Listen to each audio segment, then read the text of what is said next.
People's portfolios in small and mid caps are literally bleeding, right? Why should one be looking at investing in the micro cap space right now?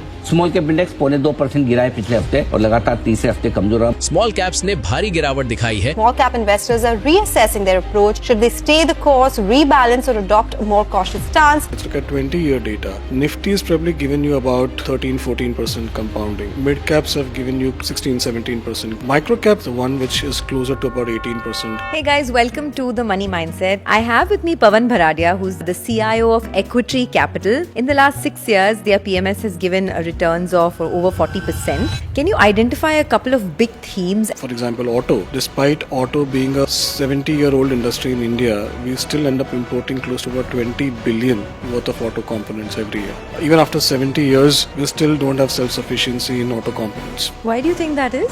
This is interesting actually. We heard the Prime Minister talking about use of solar pumps. अगर solar pump से पानी निकालने के लिए व्यवस्था मिल जाती है तो आज हमारे किसान की इनपुट कॉस्ट कम हो जाए। Probably India has close to about 1 crore diesel pumps yet to be moved on solar pumps, and that's like roughly about 2.5 lakh crore opportunity.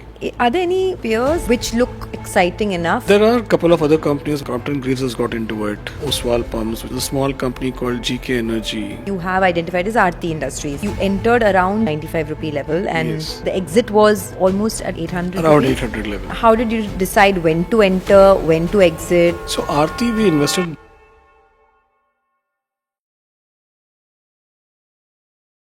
Hey guys, welcome to the Money Mindset. Today we are going to talk about a topic that scares a lot of investors actually, micro cap investing, which is investing in companies that are small in size but have huge growth opportunity.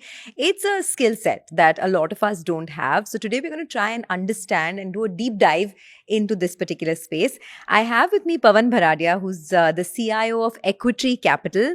It is an AMC that was founded in 2012. They are SEBI registered PMS advisors as well. And Pawan himself has over 25 years of experience in investing and in the equity markets in India.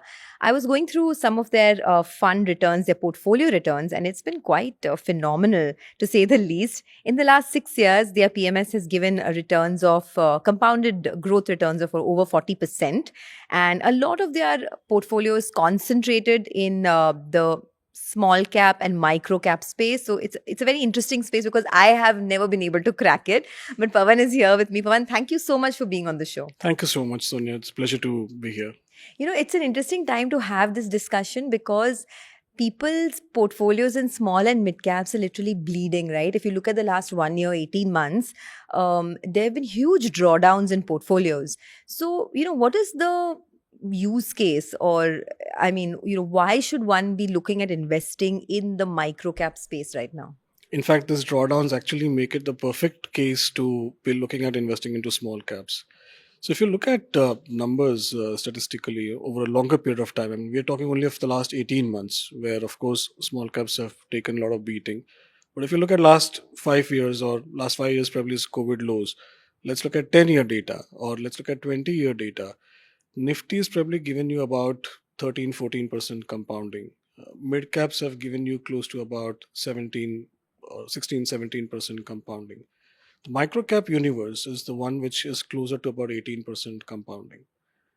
And in fact, most of today's big companies or the so-called large cap stocks, they started their journey as small caps or micro caps at some point in time, right? And that's where the wealth creation actually happens. So, you know, it's also a very high risk, high reward space, right? I mean, it's hard to identify and then it's hard to stick with companies through up cycles and down cycles. So if you pick in, say, a TCS, and it's just psychological. I mean, you know that, okay, the company may not do much, but you will not lose your money. But in small caps, micro caps, the problem is the drawdowns are like 30%, 40% in a bear market. So in your, in your wisdom of so many years of investing, what is the way to kind of balance that? I mean, how do you, wade through periods when there is significant downside in your portfolio, especially in mid and small caps? See, from our perspective, the way we look at investing into this genre is not really looking at the stock price. Because if you look at the stock price, the behavior can be very erratic. And if the decisions are led by stock price, invariably you'll end up making a wrong decision. The way to look at investing into this segment or this genre is to be more like a business investor. You mentioned about TCS, right? Now, while people follow TCS as a large company and hopefully a safe haven to invest into, how many people really understand the intricacies of what TCS does? Where the revenues are coming, which segments are they growing, which segments are they getting into, and where the growth is going to come from. If you have answers to those questions, that's where you start changing from being a stock price investor to becoming a business investor. And that's a huge differentiating factor when you have to invest into this micro cap and small cap companies.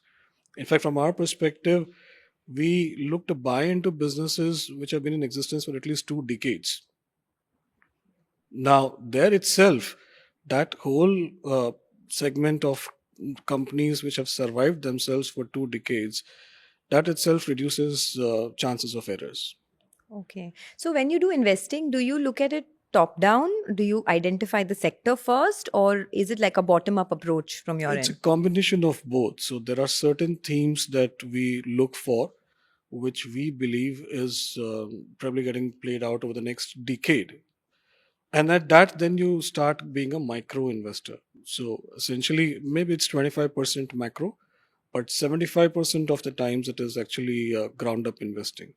That's the only way that you can invest into this genre. So if you had to look at a couple of big themes, right, for the over the next 12 to 18 months, or say over the next, because you have a time horizon, I think in excess of 5-7 years that you stick with a stock. So let's look at, say, 5 to 7 years, right, for the Indian markets. Can you identify a couple of big themes, and then we'll sort of drill it down to specific companies and how you look at what your investment philosophy is? Sure. So if you look at themes like energy, if you look at themes like water, if you look at themes like Indian manufacturing gaining share in the global market space in terms of global merchandise, import substitution, and this is across diverse range of companies. For example, auto. Despite auto being a 70-year-old industry in India, we still end up importing close to about 20 billion worth of auto components every year. Now, you imagine, even after 70 years, we still don't have self-sufficiency in auto components. Why do you think that is? This is interesting, actually. So if you look back 20 years, Indian entrepreneurs' mindset was very different. People would not care as much about giving a great value product or great quality product, so to speak, right? The idea was basically to make money from wherever you could fleece. And that used to be the profits. So only a handful of entrepreneurs had the mindset to really think of creating a great value product and giving up with a good quality product. That mindset is changing today. I guess that also happens when countries move from a survival mode to growth mode, right? Absolutely. As the per capita GDP goes up. Absolutely. Apart from that, a lot of the measures that government took in terms of digitization of the economy and everything else, that's plugged in a lot of these kind of holes. Now today, this breed of entrepreneurs realize that if we have to survive, either we come up with a great quality product or do something which is different, and that's where the mindset is changing. And also because the generation is changing, right? So even in our socio-economic surroundings that you look at, with this whole digitization of money and everything else, the new generation doesn't even want to touch cash, right? Now, if you come to think of it, the ways of doing business 20 years back, if they were to continue even today, the new generation doesn't relate to it. But as far as the domestic manufacturing theme is concerned, you said energy, water, manufacturing overall, right? Auto ancillaries. Do you think a lot more needs to be done from the Indian entrepreneur or businessman? Because top of mind, right? Recently, there was this whole article about how billionaires in India are still investing in spaces like ice creams, for example, while we have the Metas of the world, the Google's, Alphabet's. High tech is happening, AI high tech is happening only in the West. So why do you think that still is? And do you think there's still a long way to go before India gets there? So like I think Manish Okhani had mentioned this thing that India has multiple fists to it, right? Probably we have 5 different countries in the same bucket. So there's a space for everything. When you talk of high tech, we've proven our strength in terms of space technologies and everything else. AI is something that probably, yes, we still not right up there or anywhere close to what a Meta is, or some of the other companies are. Manufacturing, we are yet to get there. That's what the whole import substitution thing is all about, and we've seen that happening in certain segments. If you look at in electronics, the way things have happened, you look at the way chemicals has changed, you look at pharma. I mean, COVID happened, India was probably amongst the few companies globally to come up with a vaccine. So we have been showing our progress. Defense exports, in the last 5 years, defense exports have been growing at a CAGR of about 35%. I mean, from being net importers of defense equipments, the scenario is changing. So there is this breed of entrepreneurs which is rising up to the occasion. And while ice creams will still sell because India still remains an aspirational market, and investment in ice cream probably will still do well. But at the same time, there are these kind of things which are also being done. So it's a combination of both, and we're seeing that across the board. So if I look at your list of companies where, I think your expertise is in identifying companies in the very nascent stage and then holding them through, right? So whether it's Aarti Industry, Shakti Pumps, HBL, and a whole long list of stocks. So I want to go one by one because I want to just understand, take examples and understand how do you identify such multi-baggers. Now, if you look at the specialty chemical space, one of the companies that you have identified is Aarti Industries. As per your own fact sheet, you entered around that 90-95 rupee level and the exit was almost at around what, 800? Around 800 levels. Around 800 rupees. Okay. Now that's a multi-bagger, right? So what was the thesis for entering and what was the thesis for exiting? Because currently I think the stock has gone down quite a bit. It's a 460 or so. So this is 460 adjusted to the bonuses and the stock splits. Correct. So you managed to ride out a large part of the upside in the stock. But just take me through the rationale and how did you decide when to enter, when to exit? What were the green flags? So Aarti, we invested back in 2012, just about when we set up Equitree. And one of the things, or rather few things that we saw in Aarti back then was that despite being a small company, I mean, those days Aarti's profit numbers was just about 100 odd crores. And at that size, they were competing with the largest of specialty chemical companies globally. And some of the product segments that they were into, they were directly competing with the likes of Dove Chemicals and a couple of other large companies. Somebody from India at that size competing with the global majors, that itself was a big driving factor for us. When we looked up through the balance sheets and everything else, we realized that Aarti was actually writing off, this whole investment that they were doing on environmental engineering. 2012 was just around the time when India rose to this environmental engineering concept and investments were required to be done on pollutions and everything else. This was one of the few companies which was actually writing it off. Now, that to us meant that the profits were actually being underreported. Okay. And this is, the best way to look at, how the cash flows and the profits are being reported and what are the P&L items. When you slice it down, that's where you get these kind of details. So we thought that here is a management which is very conservative because environmental engineering is not really value accretive or it's not directly contributing to your revenues and otherwise. So they were writing it off. And that again was something that we really got very excited about. And then those days, markets were not in the best of the valuations. So the valuation was about 600 crores. So we were buying this thing at 6 times. When we spoke to the management, we realized that they were working on some very cutting edge solutions. So they were essentially a benzene focused company working on multiple applications for surface technologies and other things that they were into. And these are very high specialized areas to be in, where entry barriers are really high. So all of these factors put together drove us to buying into Aarti. So have you exited completely? We exited. So again, from our perspective, or rather from a micro cap or small cap genre, it's extremely important to be disciplined on the exit side. I mean, sometimes we get it right. Sometimes we probably end up selling early. So Aarti was one of those where we actually sold out little early, I would say. So we did sell at 800 levels, and then the stock went all the way to 4,000. And today, adjusted to the bonuses and everything else, what we see at 460 essentially is close to about 1800 levels. So why did you exit at 800? So the way we look at our exit is, defining by the PG, which is price to earnings growth ratio. And the minute we see PG crossing 2, we generally look to press the sell button. So at around those levels, Aarti's PG was little over 2. And that's the only reason that we took that sell call. But you then missed out on a big chunk of the. We did, Rally. but in our experience in the last 13 years, Sonia, probably 2 out of 10 times we would have missed the upside. Of course, I mean, you But can't catch 8 out it. of 10 times that discipline has actually helped us to protect our profits. Okay. And is there any time frame for which you hold stocks? Is it like 7 years, 8 years, or beyond 8 years you don't hold it at all? I mean, do you go by that analogy? Not really. That, It's classically, being that business investor, and so long as the growth continues in the business.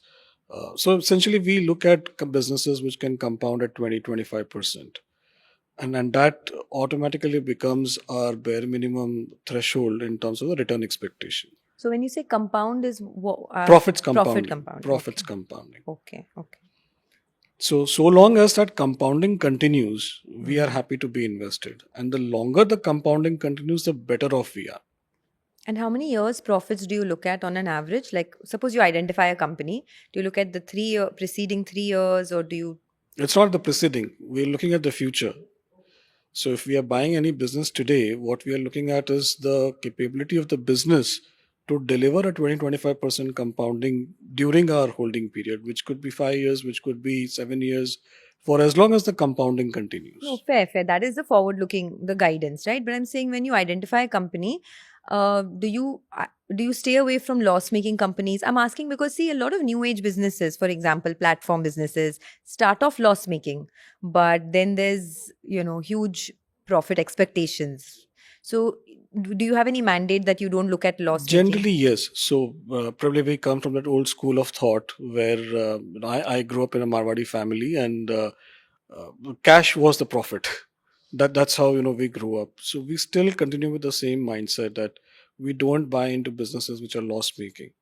For us, it's essential that business is making profits, and not just making profits, but resulting into extremely high internal cash generation. It's that cash flow which gives us the visibility and confidence that a business can invest on a continuous basis and keep delivering the growth. Correct. Okay. So Fair enough. So you're saying the P growth ratio has, once it crosses 2, then you decide that, okay, this is time to exit.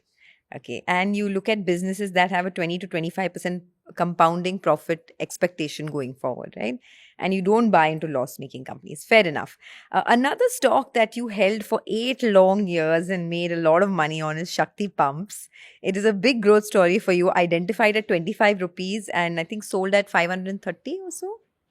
Or you're still holding on to it? we're still holding Shakti. Oh, you still hold Shakti We're Pumps. still holding Okay, Shakti. great. That's interesting to me because in the last 1 year, there was a big drawdown in that stock. Great business, amazing management in a high growth sector, but the stock is down 40% in 1 year. What do you do at a time like this? Now, imagine a retail investor who has identified this company, put money to work and seen it down 40%. At what stage, does your patience run out in a bear market?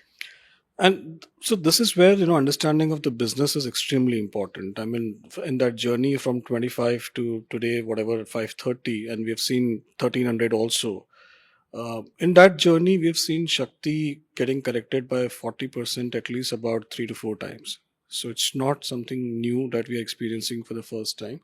And each time, I mean, the way we look at things is we keep assessing the business quality, that if the business performance has got impacted, is it more to do because of the external business environment, or is it more to do with the promoter's inability to execute?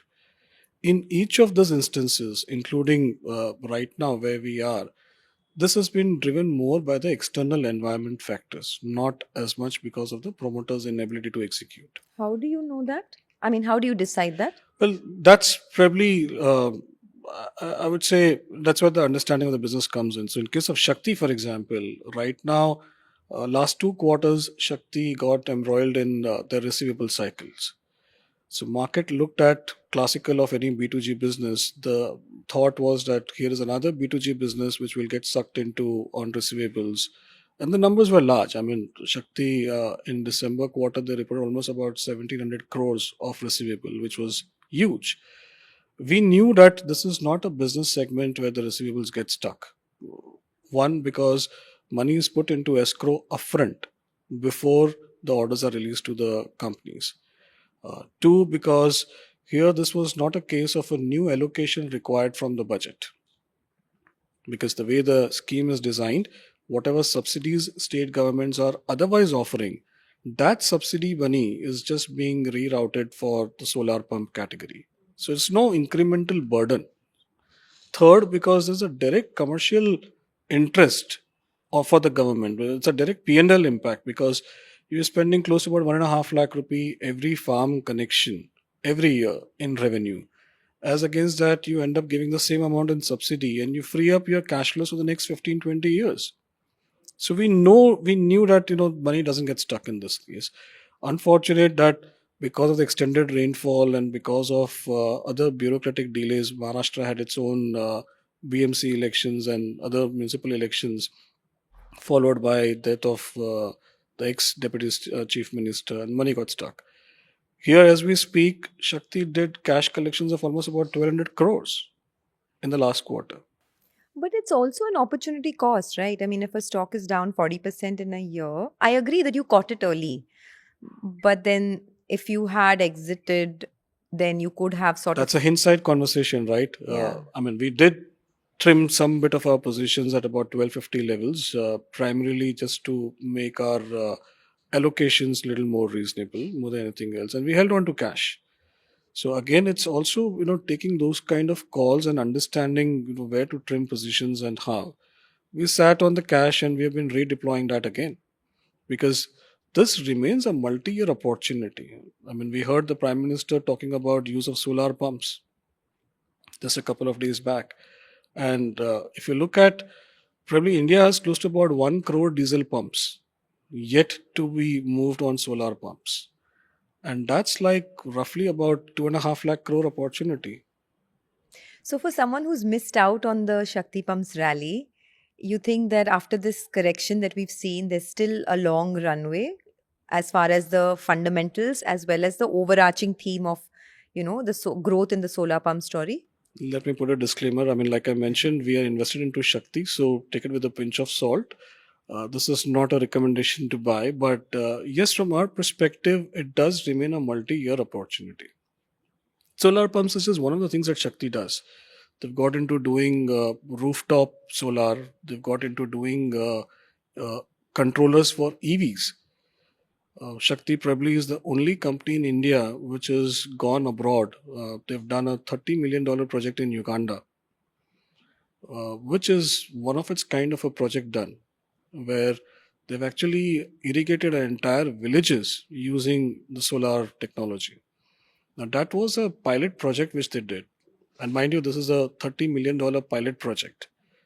The opportunity in Africa is probably 10 times bigger than what we have in India. Now, whether they can deliver, whether they can execute, and when does this opportunity opens up, probably it's anybody's guess. But theoretically, that potential does exist. And in this space, in the solar pumps space, are there any peers? There are. Which look exciting enough and have sort of credible managements, not very high debt, good businesses? There are a couple of other companies which have got listed over the last few years, and each one of them will do equally well. Because if you think of the market opportunity, we're talking of 2.5 lakh crore just for replacement of the existing diesel pumps. Forget the new connections that we're talking about. If you add up all together, probably it's a 5 lakh crore opportunity. It's not practical for any one company to cater to this kind of a market opportunity. So there are a lot of companies which are there, and my sense is that probably everybody will have their due share in the whole thing. Got it. So once you've identified a sector, say solar pumps, right, which we're talking about, and you identify some companies, what are the red flags to look for to eliminate the ones that should not be in your portfolio? There are lots. In fact, especially if you want to invest into micro caps, there are more red flags. In fact, our rejection rates are close to about 90%. So in the last 13 years, we would have met maybe about 650 companies, and all put together, we have invested in only 42 companies. So that's the kind of rejection rates that we have. See, I mean, all of us know that microcaps are plagued with all kinds of corporate governance, market manipulations, pump and dump. That's what we keep hearing about. If you go through good 3, 4, 5 years of balance sheets of these companies, you'll probably be able to pick enough and more holes. And there are glaring holes in the balance sheets. Like what? I mean, for example, we were looking at one of the businesses, and the promoter was talking of, very fast, massive expansions. Now, when you are doing this kind of expansions, it's as logical as what one can get that your electricity cost has to go up. We just tied up their electricity cost with the expansion, and we realized that it did not show up any growth. It's just impractical for anybody to do expansion without his electricity cost going up. And that itself was a red flag. There are a lot of red flags in working capital. So, like I said, we understand cash flows and cash profits, not the reported profits. There are enough and more businesses which end up reporting large profits. But when you look at their operating cash flows, there's barely anything to look at. Forget 1 year. Even if you look at their 2 years, 3 years, and probably you will not find anything coming out from the operating cash flows. So you're saying operating cash flow has to be positive 2-3. Look at the last 2-3 years, and if there's like dwindling operating cash flow, then there's a problem. There is definitely a problem, because then somebody's just reporting book profits, right? We have gone to the extent of some businesses that we were looking at, and this was supposed to be high-tech businesses. Promoter claimed that he has some 30 odd patents across multiple countries. We scanned through their 5-6 years of annual reports. There was barely any legal cost. There was barely any R&D cost. Now it beats me that, how does anybody have 30 patents without incurring any legal cost?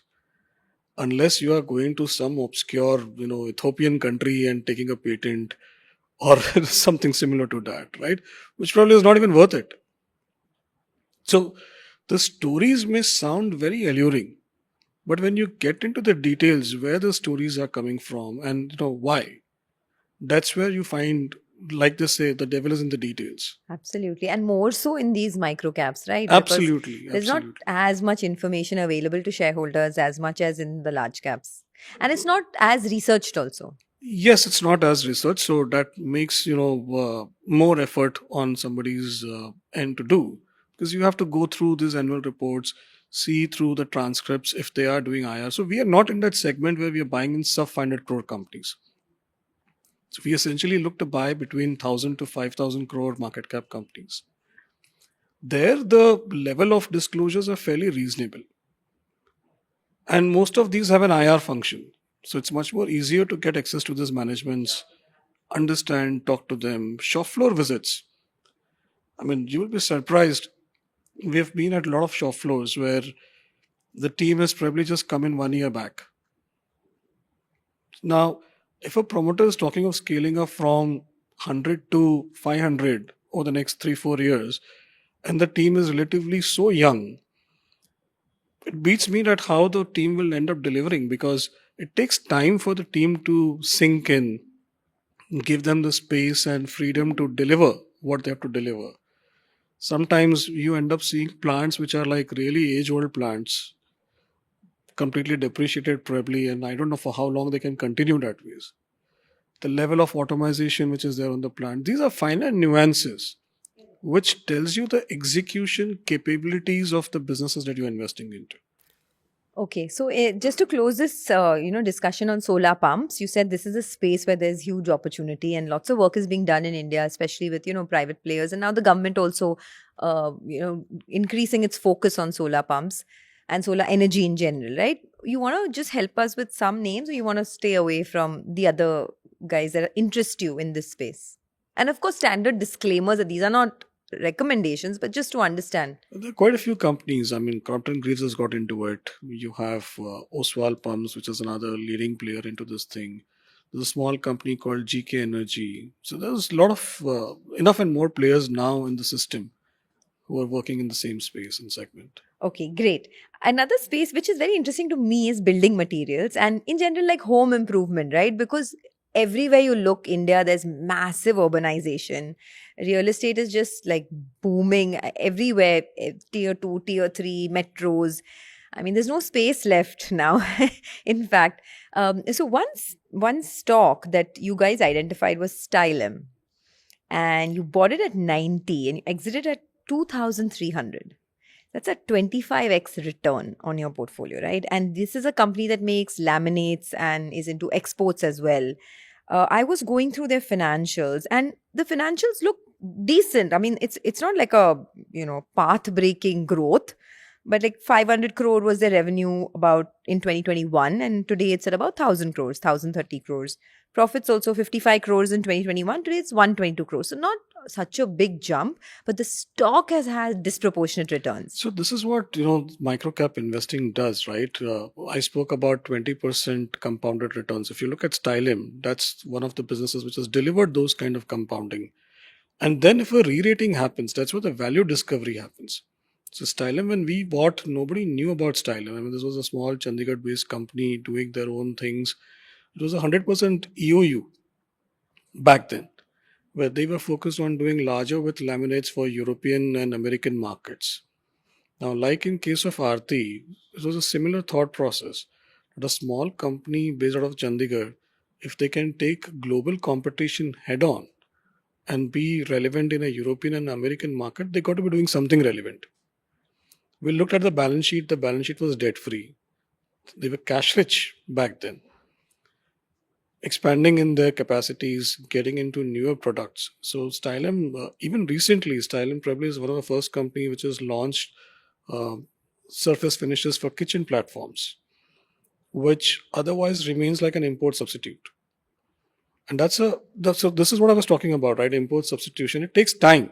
It takes time for a domestic brand to build that market and reputation and everything else. But once you prove the concept, then you have a geometrical growth.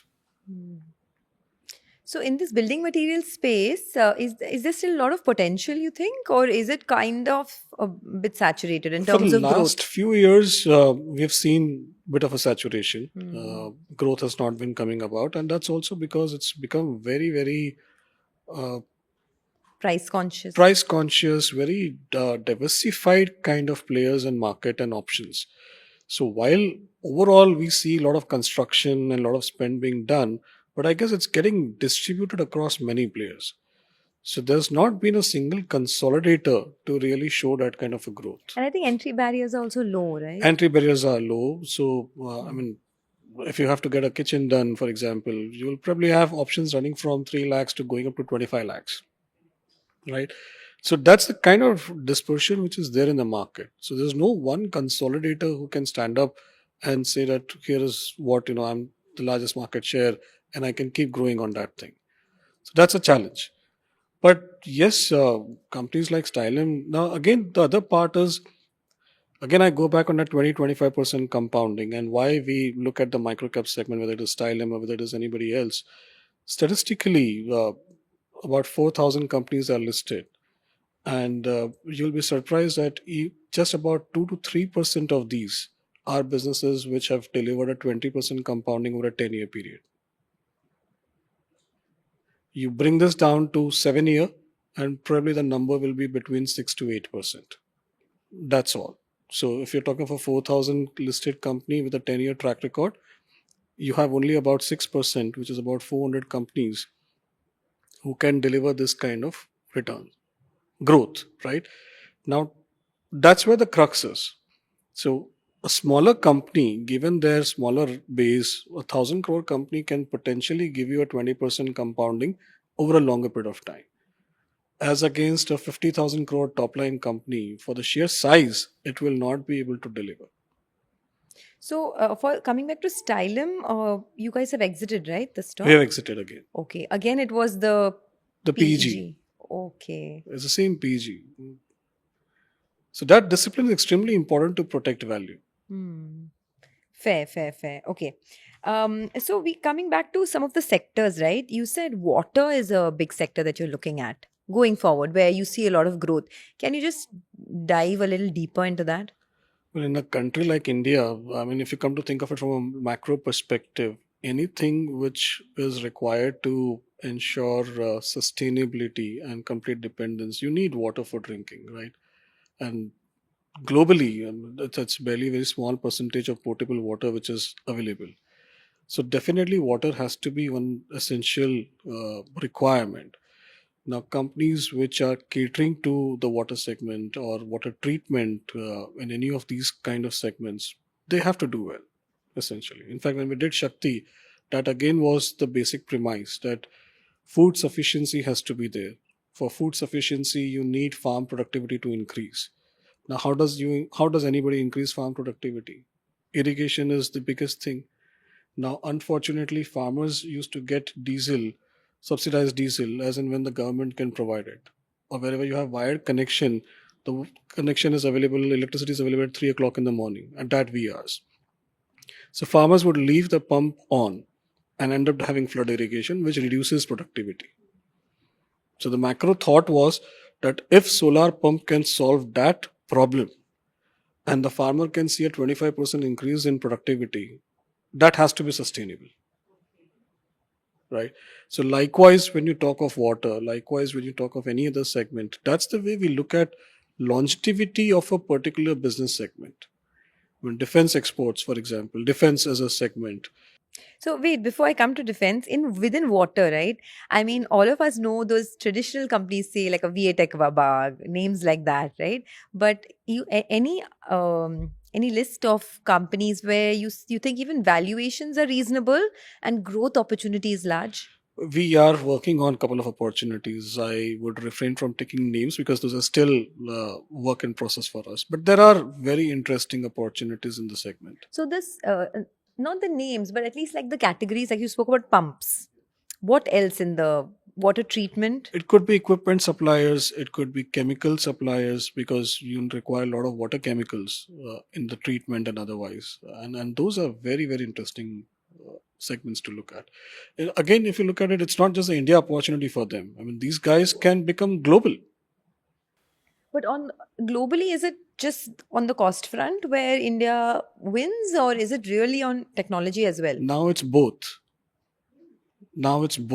That's where again I go back to that this breed of entrepreneurs which has moved up the value chain, where these people are doing top quality products at a cost competitive prices.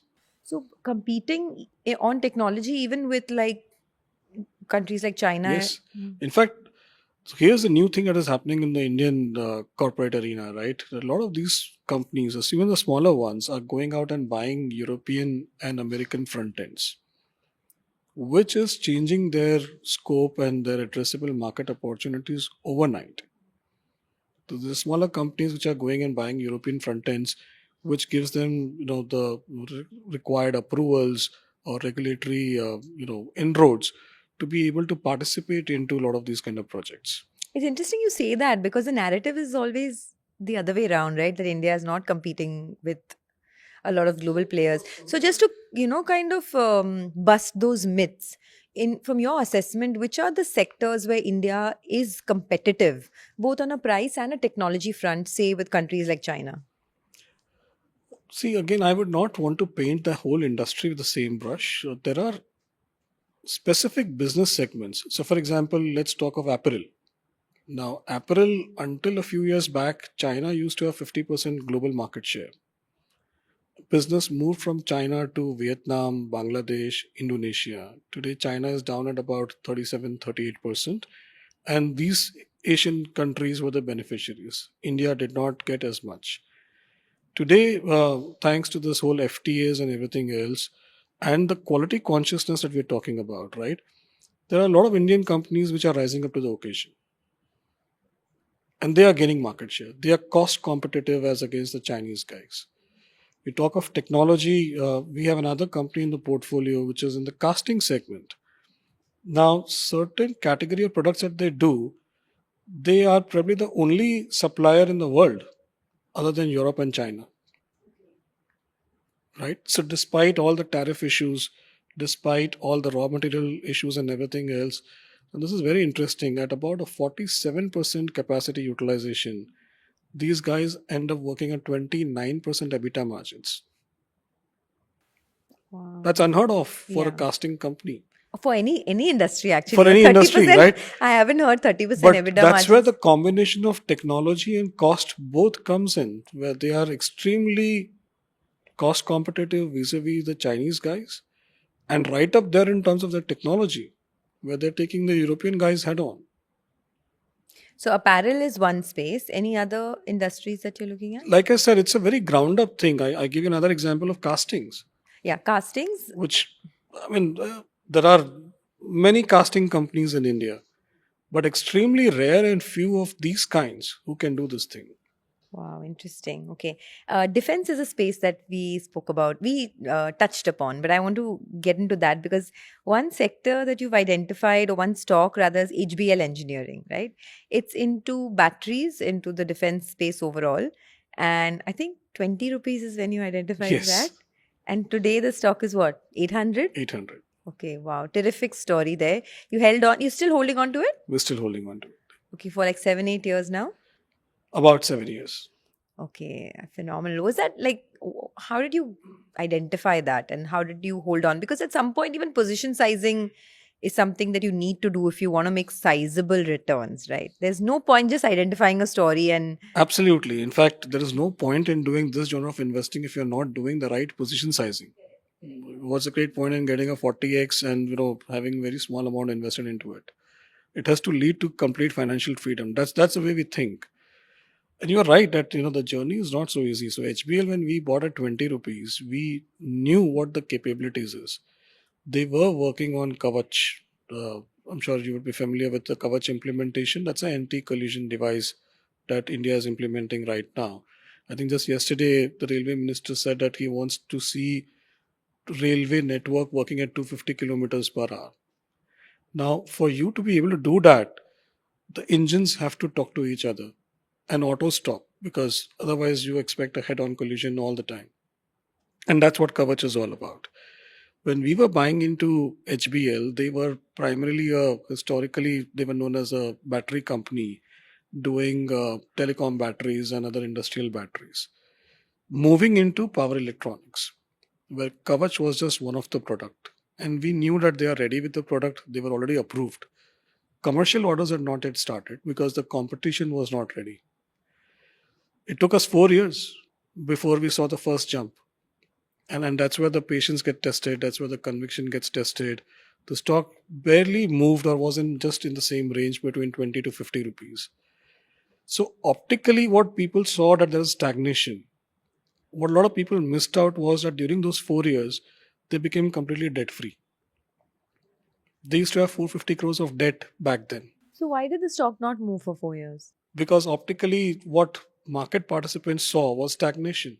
They were at about 1100 crore top line and the same top line maintained. What got missed was the capabilities which were getting built, the balance sheet which was getting strengthened, the fact that external environment was not ready. And when they got ready and when the orders came through, in 1 year the stock moved from 50 to 250.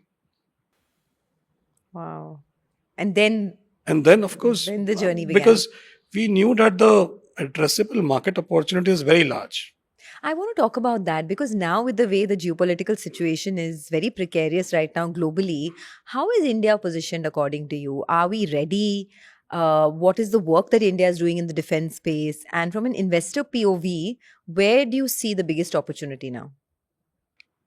This is across the board so far as defense is concerned, because I think with the kind of neighbors that we have and with the all kind of geopolitical situations which is there globally, defense investment will only keep continuing. And this government has been more focused on indigenization. So whether it is, for example, HBL is probably one of the few companies in India, probably the only 3 companies in India which is certified for electric fuse. Electric? Fuse. Fuels. These are Okay. fuses which are used for short range Fuse. Okay. ammunition, for missiles, for grenades, and multiple other things. Now, like what we waited for Kavach for good, very long years, we have been waiting for commercial orders to come in. But we know that this has to happen. And this electronic fuses, probably India ends up sourcing close to about 10,000 crores every year. So that's the kind of market opportunity we're talking about. India was importing it earlier. Yeah. So if indigenization has to happen, orders have to be issued at some point in time. It's a matter of time. When does that happen? So, which are the other spaces within defense where the import substitution theme is This will big? be across the board. I mean, whether you talk of drones, whether you talk of submarines, whether you talk of missiles. So companies like Astra Microwave, Premier Explosives, they're all right up there. So there's huge impetus on import substitution. And this is very, very diversified. But names like Astra Micro, Premier Explosives. Premier Explosives, and all of that are well discovered stories, right? Yeah. So, the problem in defense is that it's hard to find stocks with cheap valuations right now. Growth stories are there. If it was so easy to find undiscovered ideas, then probably everybody would be rich, right? That's where the effort goes. So while Astra, Premier have now become very discovered and known ideas, there are many lesser known companies which are doing cutting edge work. There's a very small company that we are working on right now, which is in the shipbuilding space, where they're working on the defense side, they're working on commercial ships, doing some very, very interesting and exciting work. Again, given the small base, they're growing at almost about 40-50% CAGR and can potentially continue to deliver this kind of a growth for at least next 4-5 years, basis the kind of visibility we are seeing. It's a relatively lesser known name. Now, that's where the wealth creation actually happens. A fair point, yeah. I mean, identifying stories is the real skill set. But given the way the market is going right now, do you think this is the right time for people to be investing in mid and small caps from your lens? What is your, market view right now? Absolutely. In fact, like they say, right, the best time to make investment in the market is in midst of all the negativity and anxieties, and probably we are at the prime of these anxieties. But do you think you can get better levels over the next couple of months or It's so? difficult to assess, right? If we hear a petrol price hike coming up next week, probably we may see good, decent correction coming about, and that may lead to inflation and other worries and so on and so forth. So yeah, maybe 1 or 2 quarters can be bad. But if you are looking to play momentum, then you would be worried. If I'm buying a business from the next 5-year perspective, I may do my position sizing in the right manner. I may start taking some small positions right now. See, how the market behaves and reacts. And if I get to buy the same thing 10% cheaper or 15% cheaper, I'll be more happy to buy. Because my horizon is next 5 years. I'm not looking at next 2 quarters. These issues, they keep playing out. I mean, it's been 25, 27 years that I've been investing. Not 1 year has gone by where we have not had some of the other anxieties playing out. Right? And there is always going to be something or the other. In fact, we keep talking about it where we are right now. Probably next 2 years, we will be entertained with all kinds of things. And the volatility will continue. But businesses have their own path, right? And they have their own cycles. Absolutely, yeah. It was really interesting conversation actually, and we've run out of time, but not out of questions. But I want to end by just asking you about, you started your journey at Morgan Stanley, you were telling me, and today you are, sitting with a SEBI registered PMS advisory, and you're kind of generating these huge returns in your 20-25 year journey, 25-30 years. I don't know how much it has been. What are the biggest learnings been for you to become and to stay consistent as a successful investor is hard, right? To build a brand is easy, but to keep that brand going consistently for 25-30 years is tough. So what have your biggest learnings been? Stick to the core disciplines. I think that is the biggest differentiating factor. Especially if you're doing listed markets, there is so much of noise, there's so much of clutter. Every day you get pushed with another 10 new ideas. Now, in midst of that, to be able to sit on an investment for good 7 years, 8 years, allow the businesses to compound, and during that phase, go through certain periods of challenges and downsides and so on and so forth, it requires a lot of discipline. And that's what we've tried to do over the last 13 years. We've tried to perfect our systems, processes, and probably being lazy helps. So that's the kind of investing that we like to do, right? We spend a lot of time before we get into a business.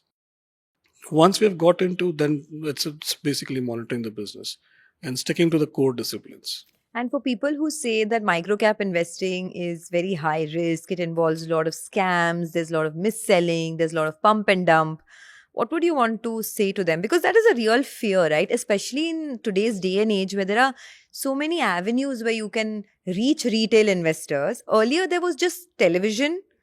That's it. Yeah. Now, it's much more they're easy. like You're absolutely right. WhatsApp groups and easy to pump and dump. You are absolutely right. And all of it does happen. And which is why it is important to not follow the stock price. There are a lot of times when the stock prices probably would run up way ahead of the fundamentals in the business. And that's why it is important to understand the business that you're buying and not really look at the stock price as your decision making.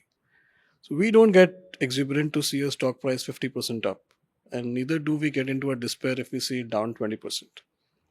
We always look at, how the business is behaving. Whether my balance sheet is intact or do I see deterioration in the balance sheet? Those are the kind of things that we keep questioning and probably look at, rather than looking at the stock price in the short run. Okay, Pawan, we have to do a part 2 of this because we have many more sectors to discuss, whether it is energy transition, whether it's autos, we have to touch upon that as well. But thank you so much for being with us on the Money Mindset, and hopefully we'll get to chat with you a lot more in the due course. Sure, my pleasure. Thank you. Thank you for having me over. And thank you to all of you for watching.